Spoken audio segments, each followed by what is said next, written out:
Okay, good morning.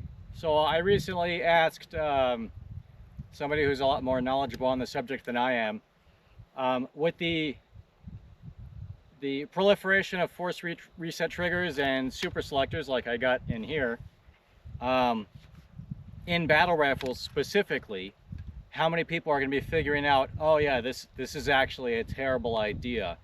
And the person answering, they said, well, yeah, it is a terrible idea, and people are going to find that out in battle rifles that are in 7.62 NATO or something bigger. Like, yeah, it's a terrible idea. But what about a GAU-5ish? Like, this is 5.56. It's specifically made for more of the forced reset, that the fully semi-automatic fire. And so I installed my Atrius super selector in here. We're going to fire a couple of bursts, and then I'm going to do a mag dump, and we'll see if it truly is right into lightning.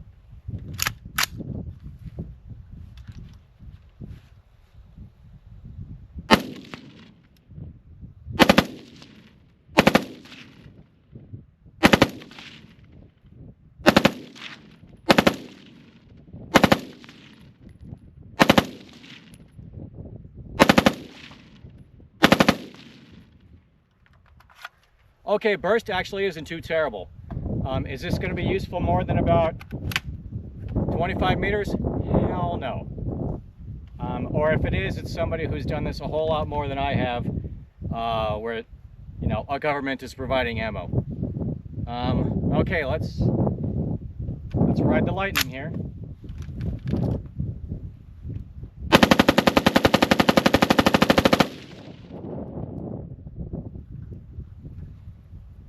Oh my, that's fun.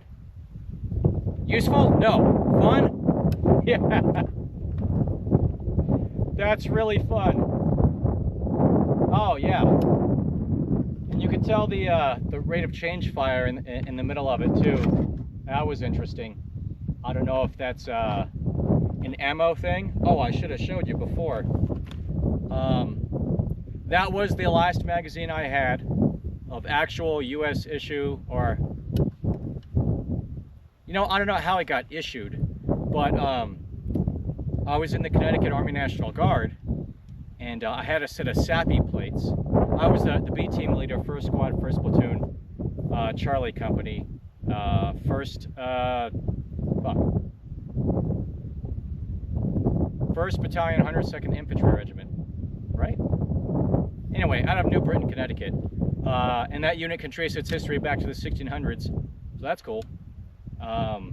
Anyway, so the A-team leader, he was a guard at one of the nuclear power plants there in Connecticut, and I guess they got issued ammo for training, and so he had 1,000 rounds, and I had a set of ESAPI plates, and I wanted the ammo more than he wanted the plates, and he wanted the plates more than I wanted the ammo, so we made a trade, and that was it. That was the last of it, the US government stuff, or whoever the hell issued it to him.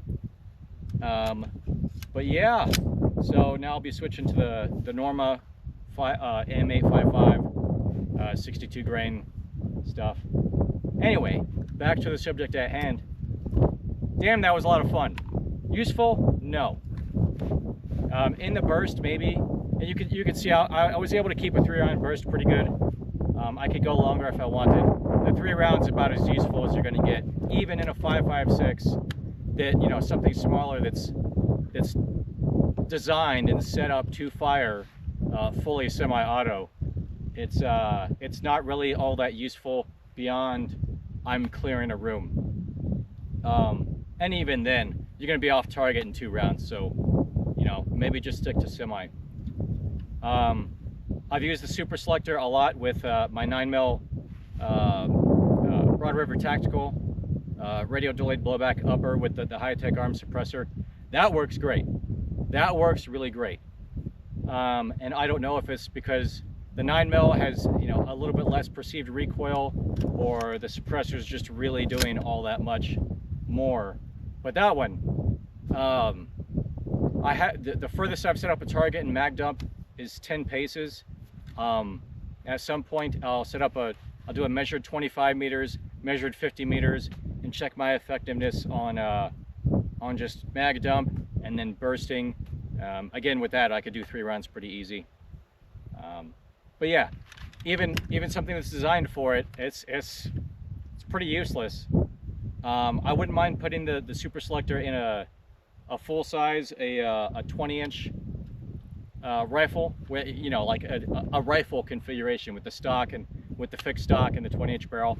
That would probably be a lot more controllable. But even then, I think back to MCT and the Marine Corps, where at one point we literally had a footlocker full of magazines, fully loaded magazines, fully filled magazines.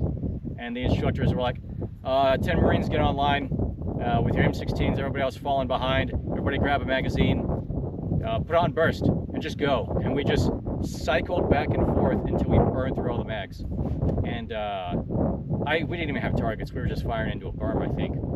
But even on 3-round burst out of an actual M16 A4, yeah, you come off target pretty fast. So anything above pistol caliber, I think full auto, you either need a whole hell of a lot of training or maybe a suppressor on the end will help tame it. But for the average person, I don't think it's all that useful, unless, like I said, a pistol caliber something, so a submachine gun type something, or a belt fed on a tripod where you're not really fighting to control it. I think it'd be useful there. But, you know, we're doing all right now, but I can't afford a belt fed anything. I just can't afford to feed it, let alone buying the damn thing. So yeah, I think that the best use case for the forced reset or Super Selektor is something like I got set up with the 9mm upper. Anyway, this was a lot of fun. I wish I had another mag. Wait, I do.